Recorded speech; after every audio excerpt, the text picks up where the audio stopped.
apa kabar semua? Senang sekali saya hari ini Ayu Ningtyas dapat menjumpai Anda kembali dalam program kesayangan kita, Dokterku. Disiarkan langsung dari studio El Sinta TV, 94,8 FM Fit Radio Bandung, dan 95,7 FM Fit Radio Semarang. Seperti biasa, selama 1 jam ke depan, kami akan menyajikan informasi seputar kesehatan Anda dengan tema kali ini yang sangat menarik, yaitu mengenai cegah imobilisasi pada lansia. Bagi Anda yang ingin bertanya, silakan di 021-2520-666 atau bisa juga kirim pertanyaan Anda ke email kami di dokterkuelsinta@yahoo.co.id. Anda juga bisa mendownload aplikasi El Sinta Mobile di Play Store milik Anda tentunya. Dan hari ini pemirsa, kita kehadiran dengan dokter kita yang cantik, yaitu Dr. Widi Lisyanti, SPKFR. Beliau adalah dokter spesialis kedokteran fisik dan rehabilitasi dari Rumah Sakit Tebet, Jakarta. Kita sapa dulu Dr. Listi yang sudah hadir di samping saya tentunya. Assalamualaikum warahmatullahi wabarakatuh, Dr. Listi. Waalaikumsalam warahmatullahi wabarakatuh. Selamat pagi pemirsa. Wow, kabarnya pasti baik, luar biasa semangat soalnya. Alhamdulillah. Alhamdulillah. Oke, aku senang deh ketemu Dr. Listi ya hari ini, soalnya mau menggali ilmu, bertanya-tanya secara mendalam lah ya, kurang lebih nanti ke depannya seputar imobilisasi pada lansia gitu ya. Ya ini sayangnya bahasnya seputar geriatri aja ya, padahal kan imobilisasi kan bisa dialami oleh siapa aja. Mungkin lebih terfokus ya dok ya. Kita fokuskan di situ ya. Imobilisasi sih pengertiannya apa sih dok? Karena kan apa jadi nggak bisa bergerak atau nggak bisa jalan, atau mungkin pasien kiraban terlalu lama, atau mungkin dengan kondisi-kondisi yang seperti apa sih yang dimaksud di sini, Dokter Listi? Silakan. Baiklah, secara ini ya kita lihat ya, lansia usia lanjut. Menurut WHO itu batas usia di atas 65 ke atas. Nah, secara tidak langsung atau tidak sadar bahwa mereka banyak ternyata yang mengalami imobilisasi ya. Imobilisasi ini pemahamannya adalah suatu keadaan yang tidak bergerak, tidak beraktivitas atau tirah baling lama selama 3 hari lebih. 3 hari lebih. Ya, jadi tirah baling lama tuh maksudnya itu dia tidak duduk, dia hanya tiduran saja. Bahkan untuk miring kiri kanan itu butuh dibantu. Jadi bahkan ada juga yang tidur selalu dalam posisi yang sama dalam sehari, bahkan kepala selalu nengok ke satu sisi. Nah, untuk menggerakkan harus dibantu dengan oleh orang lain.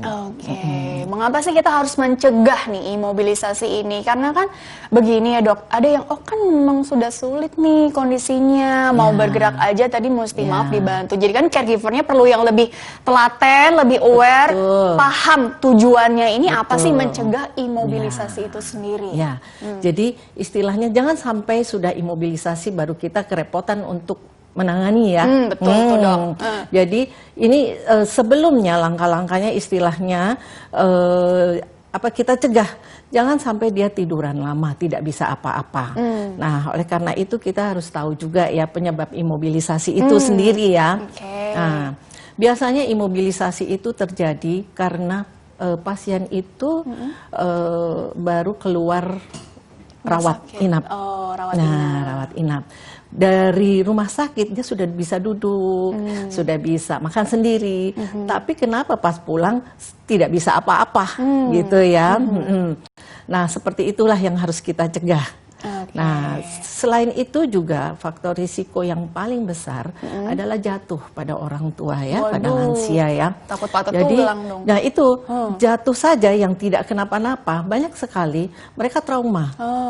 Akhirnya enggak, saya nggak mau apa-apa, saya nggak mau ngapa-ngapain. Duduk aja mau ke sana, panggil orang untuk saya mau itu, ambil tisu, saya mau ini gitu ya. Jadi benar-benar dia menjaga dirinya tidak bergerak karena jatuh, membatasi gerakan ya. Apalagi ada rasa sakit dan ada yang patah karena jatuh terus dirawat, ada operasi, makin kekhawatirannya tingkat tinggi itu biasanya pada lansia. Karena tadi kan trauma ya, artinya lukanya ini secara emosional ya bisa dibilang ya. Tadi khawatir terulang lagi jatuhnya, terus merasakan proses pengobatannya, recovery-nya butuh waktu. Jadi aduh sebisa mungkin justru membatasi geraknya. Tapi itu justru yang malah terlalu pasif, bagaimana juga itu dampaknya itu dokter? Kalau tidak terlalu banyak bergerak juga. Iya, kalau tidak bergerak lama tentunya efeknya macam-macam ya. Jadi misalnya ke muskuloskeletal kita bilang ya, ke otot dan sendi itu aja jadi kaku, muncul sakit lagi karena kaku, terus jadi lemes, ototnya jadi kecil, makin lemes lagi, seperti itu. Dan jangan lupa Mbak, jadi bukan hanya dari pasiennya, tapi butuh dari keluarganya, ya. Jadi keluarganya itu juga khawatir menghadapi lansia ini, jadinya udah jangan saya suapin aja, jangan saya ambilin aja, tunggu di sini aja, semua udah beres dan ngapa-ngapain gitu. Tapi sebenarnya maksudnya sih baik sih ya, karena maksudnya baik sekali. Terus juga nggak mau mungkin kakek nenek atau orang tuanya jadi tambah ada masalah lagi gitu ya. Benar. Tapi tetap memang perlu ada dilihat-lihat juga ya, jangan terlalu berlebihan juga ya, karena nanti malah jadi bisa aja kan malah manja juga, bisa juga ya. Jadi ada dalam beberapa kasus ya dok ya. Tidak tadi, semua sih. Tidak semua ya. Bapakku juga usianya 60-an tapi masih seger bugar. Ibu aku banget, juga banyak yang masih bekerja. Jadi kan nantinya kan perlu dibedakan ya, ada yang memang masih mandiri aktif banget dengan yang memang tadi maaf sudah bergantung dengan caregiver gitu ya. Ini kan yang jadi masalah berarti yang perlu perhatian khusus nih tadi, yang mencegah imobilisasi khususnya pada yang tadi bergantung atau dari riwayat-riwayat penyakit kronik lainnya juga kali ya dok ya, yang dimaksud di sini. Karena memang kenapa sih kita perlu sekali membahas ini gitu? Ini kan rehab medik nih dok wilayahnya. Memang kalau untuk penyakit khususnya kan ditangani oleh dokternya langsung. Nah untuk rehab medik sendiri tujuannya memang untuk menguatkan fungsi-fungsi yang masih ada, dan artinya bagaimana dok mempertahankan prinsipnya seperti apa? Jadi gini, kalau di rumah sakit itu penanganannya kan secara holistik ya. Ya. Jadi mencegah si pasien itu pas datang, kita harus tahu riwayat sebelum datang dia bisa apa. Oh masih ngapa-ngapain kok, ini sekarang tiduran gitu ya. Nah kita jangan sampai kehilangan kemampuan yang sudah ada pada waktu masuk. Ya istilahnya jadinya itu terlena dengan sakitnya, memang sakit ya kalau lagi sakit ya, tapi membuat dia kembali lagi ke aktivitas semula, kemudian sehingga dari bagian rehab medik ini meningkatkan lagi kemampuannya, sehingga kualitas hidupnya menjadi lebih baik, bahkan ya paling tidak sebelum masuk rumah sakit dia bisa seperti itu. Jadi meningkatkan fungsi yang saat ini masih ada kalau bisa ya dok ya, atau mempertahankan paling tidak, mencegah yang lebih buruk. Yang lebih buruk, jadi masih bisa beraktivitas walaupun sederhana, tapi beraktivitas itu yang paling buruk. Harapannya kan masih terus ya berjalan dengan baik ya. Amin ya Allah. Jadi dengan latihan-latihan, misalnya hal-hal simpel seperti tadi makan sendiri gitu ya dok ya, atau mungkin tadi posisi tidur yang katakanlah harus kalau yang memang belum bisa olahraga begitu ya, paling nggak ada pergantian posisi gitu ya dok ya. Jadi memang ada latihan-latihan yang memang perlu dilakukan secara rutin, setiap hari dilatih terus, dan juga ada yang bolak-balik ke rumah sakit juga kan ya dok ya. Jadi prinsipnya seperti apa sih kan tadi holistik tuh. Jadi prinsipnya seperti ini. Kalau pasien itu ini sakit ya di rumah sakit ya, tentunya dengan ditangani dia dengan sakit utamanya. Nah pasien ini harus tetap biasa dia didudukkan, jadi tidak tiduran saja. Kan dia mampu didudukkan walaupun bersandar. Ya. Kemudian tentunya kita ajak ngomong. Kalau pasien itu yang masih bisa diajak ngomong, kita keluarga kita himbau ajak ngomong deh, komunikasi harus jalan terus ya. Terus kalau misalnya makan biarlah dia sendok sendiri, tapi kalau misalnya pasien lagi demam nggak enak ya nggak apa-apa dibantu ya. Tapi kalau pasien ini penyakitnya sudah mulai bagus, maksudnya sudah sembuh, nah dia diharapkan untuk duduk, ya kan, otot-otot punggungnya mulai bisa enak lagi, jadi dia bisa duduk tegak, terus kemudian diajak berdiri, sehingga dicoba untuk jalan di sekitar tempat tidur itu bisa. Tapi memang ada penyakit yang menyebabkan anggota tubuhnya tidak bisa bergerak, contoh seperti stroke. Betul. Nah, tentu kita juga gerakkan, tetapi disesuaikan dengan kebutuhan saat Jadi disesuaikan itu. dengan kondisi masing-masing pasien juga Iya, ya. betul. Artinya juga, maaf, ada juga yang mungkin memaksakan, ayo harus bisa, tapi dilihat juga ya, pelan-pelan juga gitu ya. Oke, baik dokter, kita jeda dulu sebentar ya, nanti dilanjutkan kembali ya di segmen selanjutnya Dokter Listi ya. Baiklah pemirsa, jangan kemana-mana, tetaplah bersama kami akan kembali sesaat lagi.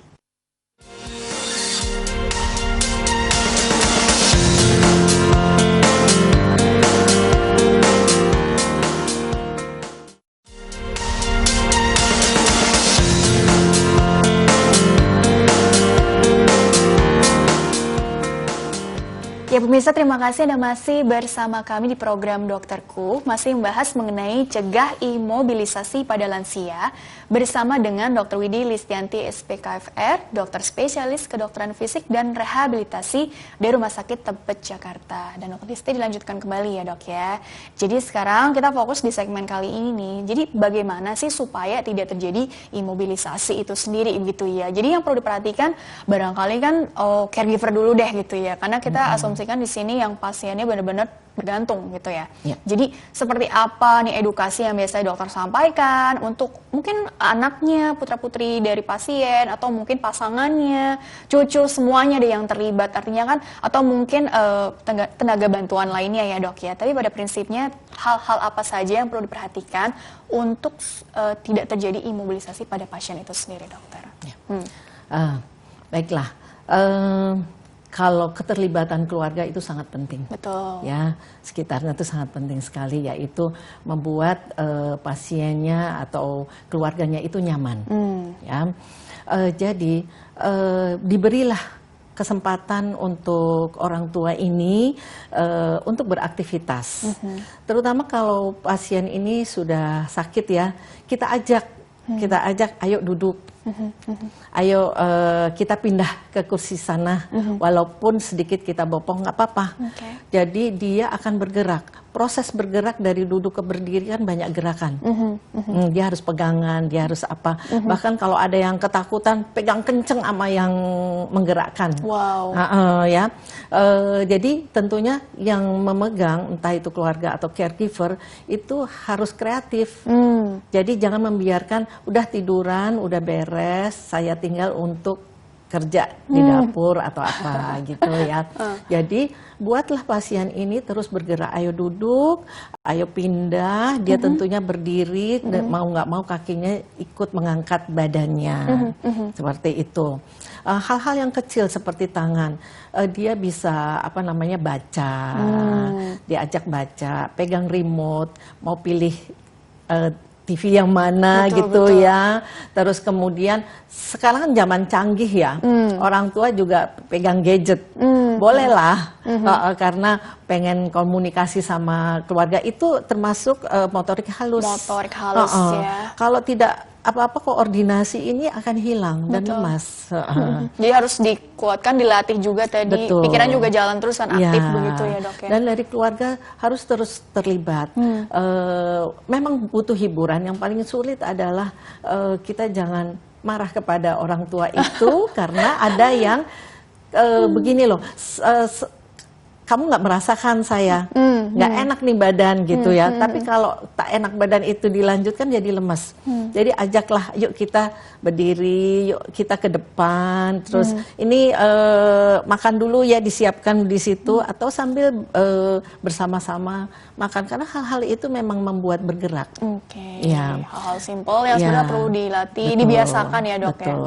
Yang ada caregivernya juga dilakukan pendekatan. ini ibu harus begini gitu ya.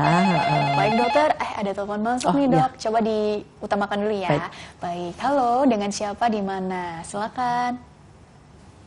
Saya Ibu Neng. Ya nggak kedengaran. Udah kedengaran ya. Oke, mohon maaf, mungkin suaranya bisa dinaikkan volumenya atau dari sininya barangkali ya. Mohon maaf. Coba di mana nih? Apa di ibunya apa di kitanya nih? Oke, coba silakan Bu, lanjutkan kembali pertanyaannya. Bu Neng dari Cikampek. Bu Neng dari Cikampek, silakan Bu, ingin bertanya apa ke Dokter Listi? 70 tahun. Usia berapa, Ma? Habis duduk agak lama, susah bangun dan susah jalan. 70 tahun, tidak bisa, sulit bangun, sulit jalan gitu ya. Ada keluhan yang ingin disampaikan lagi atau dokter silakan. Penyakit apa ibunya? Penyakit apa? Kemarin habis kontrol, ya kata dokter suruh dioperasi. Sakit Operasi apa ya? Takut. Saraf kejepit ya? Iya. Infonya ya. Saraf Ini harus kejepit. gimana dok? Harus dioperasi, usia 70 tahun. Dan nampaknya dari Ibu Neng sendiri tidak mau atau kalau bisa tidak operasi gitu ya? Iya. Oke. Dokter ada yang ingin ditanyakan dulu lagi, digali dulu mumpung masih terhubung dok, maaf. Baik. Ya, sayang sekali terputus ya. Oke deh. Baiklah, nggak apa-apa. Jadi pada Ibu Neng ya, 70 tahun dia tidak bisa bangun, mungkin karena sakitnya, karena terdengar tadi keluhannya bilangnya saraf kejepit ya. Betul. Itu memang sakit sekali itu memang ya. Nah, Ibu seandainya memang sudah berobat, itu memang diharapkan ke bagian rehabilitasi medik. Mungkin sudah diobati ya, udah diobati ke dokter syaraf, penyakit dalam, ada penyakit-penyakit yang lainnya.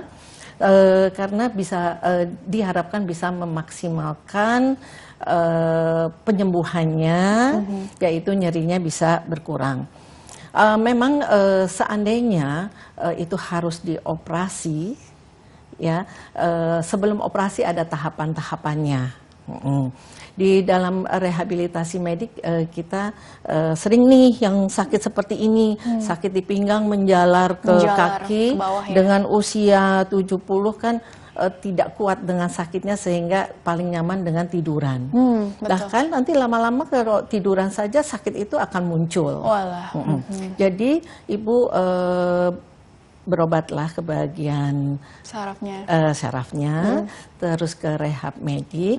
Di sana juga kami ada ahli-ahli fisioterapinya. Dia bisa mengurangi nyerinya dengan bantuan beberapa modalitas yang ada di kita. Ya.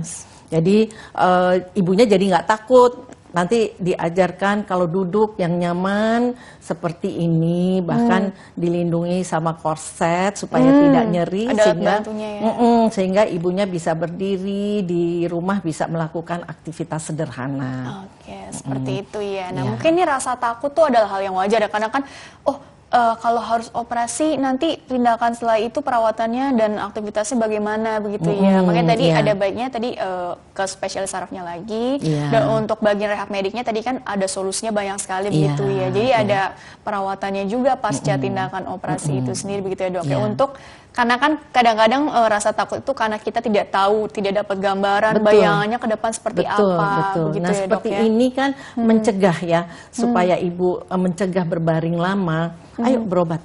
Betul. Gitu. Karena di sana akan diberikan arahan, ibu baiknya berdirinya seperti ini. Ibu latihannya seperti ini. Mungkin ibu takut nyeri itu muncul sehingga berdiri dan jalan tidak dilakukan. Nggak apa-apa Bu, dicoba dulu dengan berjalan, mungkin ada alat bantu tongkat di rumah sehingga mengurangi beban nyeri di salah satu sisi ekstremitas ya. Jadi ibu bisa beraktivitas lagi ya. Nah ini mungkin yang jadi pertanyaan juga dok, bagi kebanyakan orang alat bantu itu sendiri sebenarnya digunakan saat memang treatment itu aja gitu ya, atau kan apa samanya saya bergantung dengan alat bantu ini? Kan ada yang memang nanti saya jadi begitulah mindsetnya macam-macam gitu ya. Jadi bagaimana biasanya dokter untuk berusaha menenangkan pasien dan juga caregivernya, keluarga pasien secara umum yang nantinya akan menghadapi si pasien ini sehari-hari baik secara emosionalnya ataupun untuk lainnya ya, Dok, ya. Jadi memang kalau bisa lansia itu saya jangan pakai tongkat, kayaknya kok tua banget ya, gitu ya. Ada persepsi seperti itu kan. Tapi kalau ada sakit seperti ini dibantu dengan alat bantu tongkat atau walker sehingga nyaman dan kemungkinan untuk jatuh itu kan sedikit, pakai saja. Seandainya nyerinya sudah hilang, kita bisa lepaskan itu. Dan latihan tanpa disadari adalah latihan sering-sering berdiri dan jalan di rumah. Jadi kita tahu kemampuan kita di mana. Ya, oh ini ternyata nggak apa-apa saya berdiri. Oh nggak apa-apa saya ternyata ke ruangan tamu, ke dapur, nggak apa-apa. Diukur ya. Jadi pede. Oh ya nggak apa-apa. Betul, ya benar. Jadi saya udah lumayan nih sembuh, sehingga hal yang mengurangi sakit itu bisa pergi untuk berobat kan, lebih ringan kan. Betul. Biasanya memang pada pasien lansia kalau udah sakit malah menunda berobat karena badan saya nggak enak untuk perjalanan. Gitu. Atau ada kendala lain nggak, Dok? Katakanlah beban tubuh begitu ya, kan ada yang pasien yang malnutrisi atau bahkan obes gitu ya. Kan macam-macam lah karakternya ya. Nah itu bakal jadi faktor. Bisa juga ya. Coba disapa dulu lagi ya, Dok ya. Baiklah. Halo, dengan siapa di mana? Silakan. Halo, Assalamualaikum Marini. Waalaikumsalam warahmatullahi Selamat wabarakatuh. pagi, dokter. Selamat pagi. Silakan Ibu atau Mbaknya. Pertanyaannya apa? Ibu Wahyuni dari Jakarta Utara. Usia berapa Bu Wahyuni? Usia saya masih 46 tahun. Apa nih yang ingin diceritakan? Ada itu, Dok. Saya itu ada HNP servikal dan sudah operasi 3 kali. Kemarin yang terakhir ini baru 2 minggu ini, Dok, operasi yang ketiga ini. Tapi sampai saat ini saya ini kan masih di tempat tidur aja, Dok, bed rest. Jadi saya itu susah maksudnya untuk mobilisasi, justru susah mau bergerak sendiri itu biasanya harus dengan susah payah gitu, maksudnya seperti harus berpikir keras gitu kalau kita mau pengen miring ke kanan gitu. Jadi itu pun juga bikin depresi berat juga karena didiagnosa seperti itu juga. Terus setelah operasi ini kan memang fisioterapi dari operasi pertama, operasi kedua itu fisioterapi itu nggak pernah putus, Dok.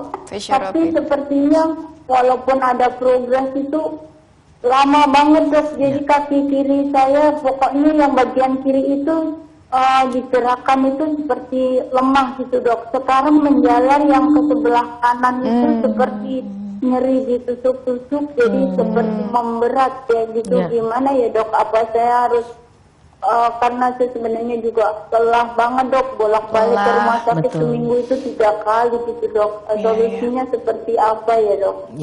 Maaf boleh saya tanya, Ibu di rumah tinggal dengan siapa, sendiri atau ada yang menemani? Saya hanya dengan suami saya kerja dari pagi itu pulang malam, jadi anak saya tinggal sama kakak, jadi saya hari-hari sendiri, Dok. Hari-hari sendiri, baik. Aktivitas di tempat tidur saya itu saya sambil ngaji anak-anak gitu, Dok. Tapi hanya saya lakukan di tempat tidur. Jadi tidak banyak bergerak gitu, Dok. Baik. Dari dokternya, Ibu sudah dianjurkan untuk bergerak lagi ya, Bu ya? Yang mau operasi. Tapi memang masih kesulitan banget, Dok. Bahkan kalau misalnya dibelajarin, misalnya dari kursi roda itu dipindahkan untuk ke tempat tidur mau fisioterapi. Itu dipegang, dibantu berdiri pun begitu sakit leher sama sakit kepala sampai muntah, akhirnya sering sampai pingsan terjadi seperti itu, Dok. Jadi masih memaksakan banget gitu, Dok. Baik. Memang seperti ini yang sulit ya, tapi nggak apa-apa Ibu. Kita berusaha dan Ibu kegiatannya mengajar ya tadi ya? Iya, mengaji anak-anak ya, alhamdulillah. Di rumah Ibu apa kesempatan misalnya untuk miring ke kiri, ke kanan, Ibu bisa lakukan sendiri ya? Bisa lakukan, tapi sangat memaksa banget gitu dok. Ya. Jadi memang karena sering luka di bagian belakang, jadi saya usahakan supaya saya nggak sampai terjadi luka terus. Sering luka Seperti tuh, Dok. itu. Ya, nah Ibu gini, kan Ibu seharian tidak ada yang membantu, ya. Iya, Dok. Pada waktu ada Bapak, diusahakan Ibu miring kiri dan miring kanan, ya. Jadi lukanya itu tidak tertindih.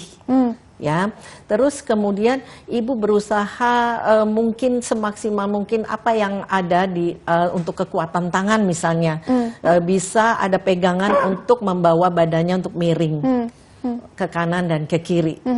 Ya, kemudian itu nanti kalau Ibu walaupun sakit ya tadi katanya, Susah Ibu harus payah. terus berusaha ya Bu ya, tapi hati-hati. Jadi kalau gerak itu kepalanya itu yang seperti ini dok. Kalau kadang-kadang ya. kaget gitu, gerakan ekstrim gitu langsung muntah gitu dok. Seperti itu terus-terusan kayak Muntah, gitu, terus Dok. tadi pingsan tadi juga Ya, sempatnya. jadi bisa jadi muntah karena kan tirah baring lama.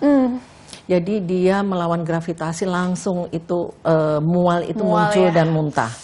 Jadi tahapan itu harus berusaha untuk duduk.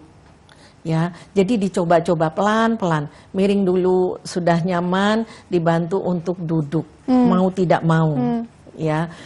Jadi selama Bapak di rumah itu atau ada orang yang datang, Ibu coba minta bantu miring, kemudian duduk di pinggir tempat tidur. Memang sih harus atur nafas dan keadaan itu yang mual lama-lama akan hilang. Tapi memang awalnya dia akan muntah. Begitu muntah tidurkan lagi, bersandar bantalnya ditumpuk sehingga setengah duduk ada. Oke. Jadi tahapan itu harus. Oke. Ya, Bu Ibu ya. Wahyuni, ini masih terhubung ya. Ada lagi yang ingin ditanyakan setelah mendengar tanggapan dari Dokter Listi? Ini ada satu lagi, untuk misalnya obat untuk ngurangi nyeri itu kadang-kadang seperti kebal gitu dok. Jadi 1-2 jam itu ternyata nyeri itu tidak berkurang. Jadi harus gimana dok? Ibu tentunya diberikan oleh dokter pasca operasi, biasanya diberikan Iya, obat dok. nyeri ya. Itu obat nggak apa-apa, Ibu minum, tapi memang itu dia Ibu harus makan, harus diisi dulu. Nutrisi Nah, tadi ya. ya betul, sehingga Ibu lebih kuat dan lambung lebih nyaman ya untuk minum obat nyeri itu. Oke. Terima Ya, kasih banyak Ya, dokter. Ibu cepat sembuh. Amin, ya Allah. Mudah-mudahan bisa beraktivitas kembali ya Bu ya. Amin ya Allah. Makasih amin. Mari. Iya, makasih ya Bu ya. Insya Allah Waalaikumsalam cepat warahmatullahi enakan ya Bu ya. Amin ya Allah. Amin. Oke dokter, dilanjutkan kembali ya dok ya. Jadi wah ini belajar dari kasus Bu Wahyuni aja banyak sekali hikmah yang bisa Ya. kita petik ya untuk kita semua ya pelajarannya. Tapi pada intinya tadi jangan lupa juga makannya, juga status gizinya diperhatikan. Balik lagi ke pertanyaan aku yang sebelumnya juga ya dok ya. Kadang-kadang kan memang ada yang terlalu kurus, ada yang memang over gitu ya. Jadi untuk mungkin mengangkat tubuhnya itu agak sulit, atau sebaliknya tadi ada efek mual, Ya.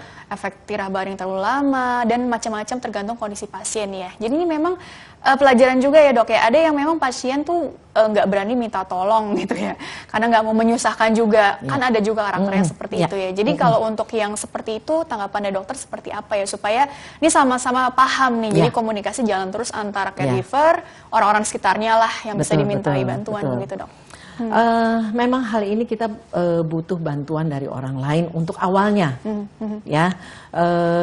Paling sering sekarang memang orang tua tinggal sendiri, anak-anak bekerja sibuk di luar, yang ada malah dititipkan anak kecil-kecil mungkin ya. Ngomong cucu dong, MC. Kemudian untuk keluarga dengan kondisi ada keluarga lansia dengan sakit seperti ini, untuk awalnya diharapkan ada orang selalu di sekitarnya, karena sangat membantu untuk membantu ambil makan. Dia terlalu kurus, dia kan butuh nutrisi dengan baik. Nah, yang masakin, yang menyiapkan Betul. itu tidak ada. Gimana untuk mencapai itu? Atau pengawas minum obat gitu Betul, ya. betul. Nah, mau tidak mau kalau ada orang kan bisa dibantu untuk duduk, untuk minum, kondisi mual segalanya bisa teratasi. Emosi juga hati terhibur, dia lebih senang, ada yang di apa namanya ya kita interaksi ya. Terus apalagi kalau anak-anaknya yang menunggu ya. Betul.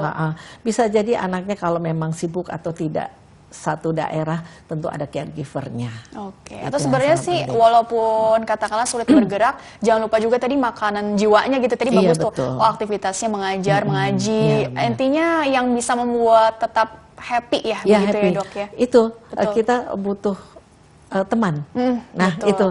Jadi orang tua biasanya fisiknya itu penyakitnya tidak terlalu berat, tapi yang memperberat adalah emosinya. Tidak ada teman, jadi sedih kayak ibu tadi, depresi ya, sepi, nggak ada yang nolong. Mungkin habis muntah yang bersihin langsung siapa gitu kan. Jadi sebelum terjadi itu memang kita persiapan butuh orang lain, membantu duduk, membantu berpindah, seperti itu ya. Mungkin nanti bisa dikomunikasikan lagi, butuh bantuan dari keluarga, kakak, atau mungkin ya siapapun lah yang bisa dimintain tolong gitu ya. Baiklah dokter, kita sekarang masuk ke pertanyaan dari email dulu ya. Ini ada satu pertanyaan menarik juga ini. Jadi bagi pemirsa yang ingin bertanya via email, silakan kirim saja pertanyaan ke email kami di dokterkuelsinta@yahoo.co.id. Format lengkapnya di bawah ini, nama, usia Anda atau usia pasien geriatrinya yang ditanyakan serta tempat tinggalnya ya. Baik, ini pertanyaannya dari Yanti. Dokter, nenek saya ini umurnya 84 tahun, penderita diabetes mellitus sudah puluhan tahun. Puluhan tahun ya dok ya. Kakinya ini bengkak, sulit buat jalan, dan mau tanya, kalau sudah sulit bergerak begitu, olahraganya bagaimana dok bagusnya? Terima kasih. Nah ini mungkin kasusnya tadi serupa juga, yang satu HNP, yang satu mungkin kaki bengkak gitu ya. Terus juga tadi ada luka, perawatan luka juga termasuk juga nggak sih? Karena kan kalau lukanya nggak cepat sembuh menghambat infeksi juga kan? Iya, pergerakan juga kan, segala macam. Jadi ini tips-tips juga nih dokter yang perlu diperhatikan seperti apa? Ini Mbak Yanti ya? Yanti, iya. Mbak Yanti, selamat pagi. Dengan orang tua 84, itu udah sepuh sekali ya. Dengan diabetes, penderita diabetes sudah lama. Nah, olahraga yang dilakukan yang sederhana saja, dengan tiduran, itu bisa angkat tangan. Tapi nggak bisa si ibu ini harus diberi contoh. Ayo ibu angkat tangannya, terus dihitung, misalnya menggenggam, dihitung, ya, digerak-gerakkan, ya. Itu saja kalau yang biasa tiduran capek, baru 2 kali gerakan udah capek, terus udah nggak mau lagi. Nah itu butuh bujukan. Terus kemudian kaki ditekuk. Luruskan lagi, ditekuk, luruskan lagi, seperti itu. Dan benar, kan hanya duduk saja atau tiduran ya. Pada waktu mau berdiri, ajaklah dirangkul berdiri walaupun berat. Setiap hari, sehari bisa beberapa kali dilakukan hal itu. Nanti terbiasa ibu ini akan mengangkat bokongnya lebih ringan. Yang tadinya dipeluk erat, lama-lama lebih ringan.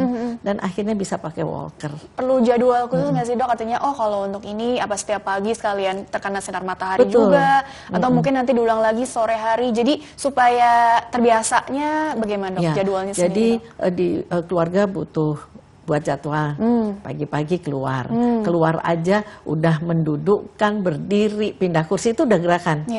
Nanti berjemur itu jangan ditinggal ya, dijemur ajak ngobrol, terus dikasih contoh, itu kakinya coba gerakin, telapak kakinya, karena itu mengurangi bengkak juga. Ya, terus biasanya juga kering kan, ibunya dikasih lotion, dia gosok-gosok sendiri, gosok itu tuh membuat gerakan-gerakan sehingga lebih aktif lah ibu itu. Dan juga nanti pelindung kaki segala macam perlu diperhatikan ya. Oke, mungkin ditahan dulu sebentar ya dok ya. Baik. Untuk tips-tips lebih lanjutnya lagi setelah jeda ini dulu ya. Baiklah pemirsa, jangan kemana-mana, tetaplah bersama kami. Kami akan kembali setelah pesan-pesan berikut ini.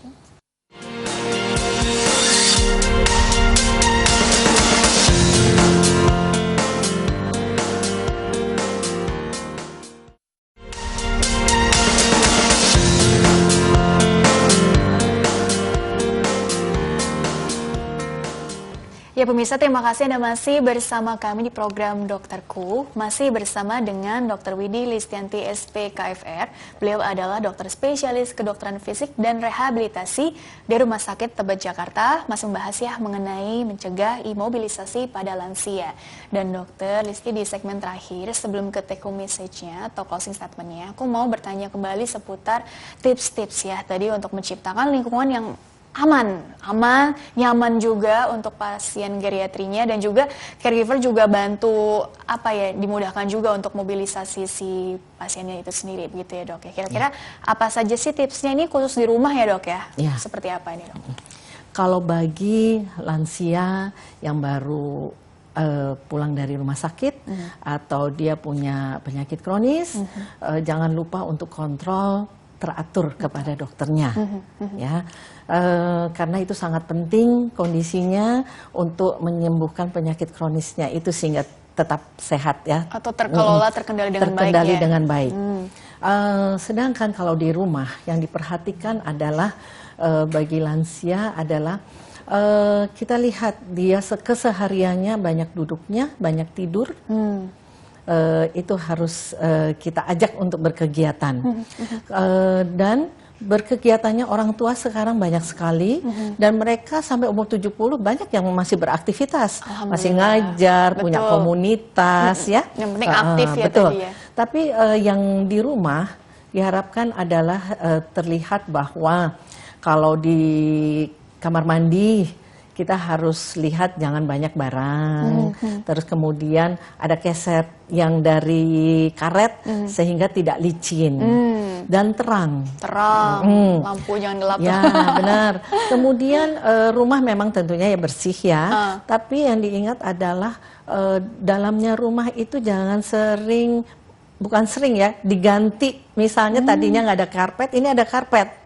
Kan orang tua spontan ingetnya rumahnya los saja begitu ya. Pas ada karpet dia suka kesandung. Atau tidak ada mainan anak-anak kecil keinjek atau apa. Mainan cucu ya gitu refleks ya ngangkat takutnya jatuh gitu. Iya. Jadi dilihat keamanan di rumah. Kemudian yang ada lansia sulit jalan, tentunya walker ada, atau pegangan di dinding, di kamar mandi ya, sehingga memudahkan untuk berdiri, bangun dan jalan gitu. Sekarang sih malah justru pegangan itu ada di depan rumah, sehingga orang tua itu mudah untuk keluar. Untuk belanja mungkin sayur ada di luar, tapi ada pegangannya dan memudahkan untuk kena matahari ya, jadi seger ya. Jadi itu keluar seperti itu. Ini tadi bagus juga tuh ada komunitas, aktivitasnya banyak ya, ada yang masih aktif arisan, pengajian, atau ya kegiatan ibadah lainnya. Intinya sih sebenarnya tetap harus secara kognitif juga tetap harus kan mencegahnya dari usia berapa nih ibaratnya seperti itu kan. Dari sejak muda juga diperhatikan juga supaya kualitas hidup kedepannya juga jauh lebih baik, lebih menyenangkan ya. Dan sekali lagi juga tadi buat yang secara emosional nih, ngerasa kurang pede gitu ya, tadi bisa terus dilatih terus ya dok ya. Dengan alat bantu tuh bukan untuk jadi menghambat atau membuat dia nggak pede ya, tapi lebih untuk meningkatkan kualitas hidupnya tadi. Meningkatkan kualitas hidup dan terjaga supaya tidak jatuh salah satunya, supaya tidak nyeri, jadi makin mudah untuk melangkah ya, berjalan ya. Pada prinsipnya sekali lagi dukungan dari orang-orang sekitar, orang-orang sekitar khususnya keluarga inti begitu ya. Baiklah dokter, karena waktunya juga kan terbatas ya. Jadi closing statementnya sih atau take home message-nya ya dok ya, yang bisa dokter sampaikan. Bagaimana sih kita mencegah imobilisasi pada teman-teman kita yang sudah lansia, geriatri. Syukur-syukur tetap aktif, banyak kegiatan bermanfaat untuk orang banyak gitu ya dok ya. Tapi kalau memang ternyata kondisinya memang ada perlu penanganan khusus, tetap semangat, tetap optimis. Tips dari dokternya seperti apa barangkali? Silakan closing statementnya. Jadi kita dalam kehidupan melihat lansia tentunya senang kalau mereka tetap beraktivitas. Jadi teruslah beraktivitas, hati-hati, dan kita keluarga melihat agar lansia tersebut atau kita sendiri yang sudah lansia, bagaimana kita beraktivitas tidak banyak penghalang. Dan kalau ada keluhan sakit, tentunya cepat-cepat untuk disembuhkan, jangan dibiarkan. Ya, walaupun berjalan itu sederhana, tetaplah berjalan setiap hari, beraktivitas setiap hari, dan jangan males ya. Jangan males. Jadi targetnya nggak enak ya bilang males ya. Usia lanjut tetap aktif sebisa mungkin, produktif lebih bagus lagi. Betul. Ya, bermanfaat sekali lagi untuk orang banyak, lebih bersyukur lagi begitu. Baik. Ya Dok ya. Baik dokter, terima kasih telah berbagi ilmunya di sini. Insya Allah sama-sama, insya Allah semua sehat. Iya, membawa banyak manfaat juga ya untuk orang banyak, sukses dan berkah selalu untuk Dokter Listia. Baiklah, dan pemirsa, terima kasih juga Anda telah mengikuti program ini. Saya Rini Ayuning Tias beserta seluruh tugas mohon undur diri dari hadapan Anda. Terima kasih dan sampai jumpa.